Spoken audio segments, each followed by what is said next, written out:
Aram nyo, wara akong labot kung naano ang indo nga husga sa ako. Okay. Basta ako, tuloy sa pangarap. Kayong mga aliporis ni Duleng. Yung mga aliporis dyan ni Duleng na hindi manahimik. Ha? Duleng! Pabalik-balik tayo, Duleng.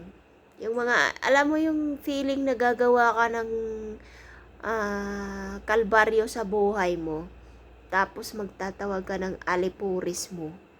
Pakisabahin yung alipuris mo. Palibasa, ikaw yung amo eh.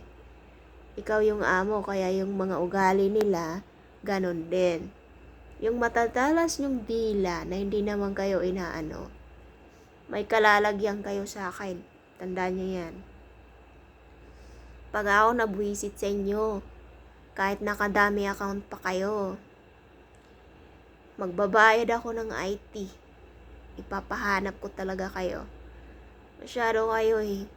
Isang buwan na kayong nang sa akin, hindi ko naman kayo inaano. Tandaan mo, ikaw yung nauna. Tapos, nambili na kita, nagtawag ka ng mga alipures para anuhin ako, bugbugin ako sa mga salita na masasakit. So, naghahanap talaga kayo ng kalbaryo sa buhay nyo. Sana lang, yung mga binibintang nyo sa akin, patunayan nyo hindi ako natatakot sa'yo kahit may kanu ka pa. Kaya yung mga alipuris mo na pinagbablock ko na,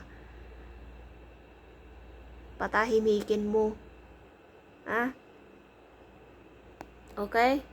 Mag-ismuli ka na lang dyan, di ka pa ba masaya? Tapos gumawa ka na naman ng account na bago. Ano ba problema mo sa akin, ha? Problema mo. Nananahimik ako. Nagbablog lang ako. Pilit mo akong ginugulo. Atraso pa ako sa'yo.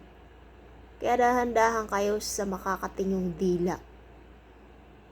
Dahil hindi lahat ng oras absuelto kayo.